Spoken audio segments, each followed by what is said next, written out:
Alors bonjour à tous, dans cette vidéo je vous propose de démontrer que la dérivée de log en base b de x est égale à 1 sur x ln de b.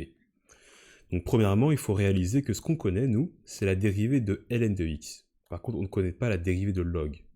Donc la première chose à faire c'est de faire d'abord un changement de base. Une fois que je l'ai fait, je sais que ln de b c'est un chiffre. Donc étant donné que ln de b c'est un chiffre, je peux le sortir de la parenthèse.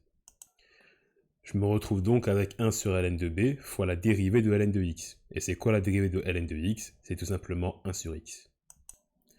Donc la dérivée de log en base b de x, c'est bien 1 sur x ln de b.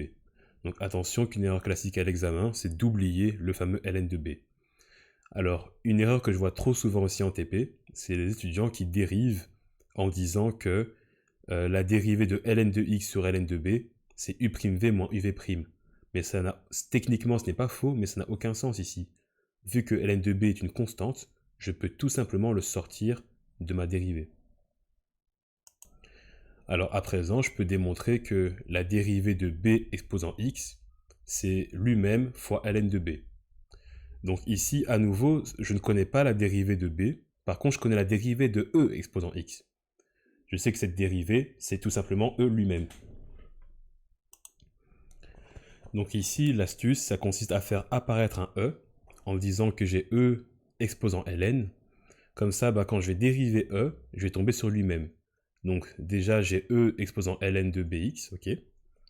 Maintenant, attention qu'il s'agit d'une dérivée en chaîne. Donc pour faire une dérivée en chaîne, je dois aussi dériver ce qui est dans le e.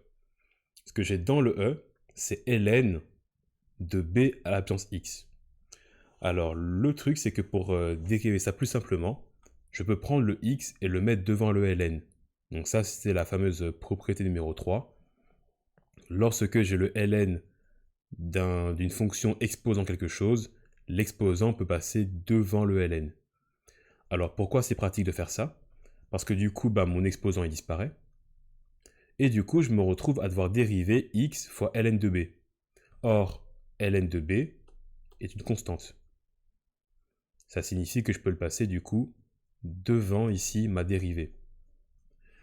Alors remarque e exposant ln, autant ici je l'ai fait apparaître, ici je peux le faire disparaître. Et donc en conclusion, je me retrouve avec b à la puissance x fois ln de b et la dérivée de x qui me fait du coup 1 cqfd. Alors attention ici, que je sois bien clair, c'est fois ln de b, donc c'est pas exposant ln de b.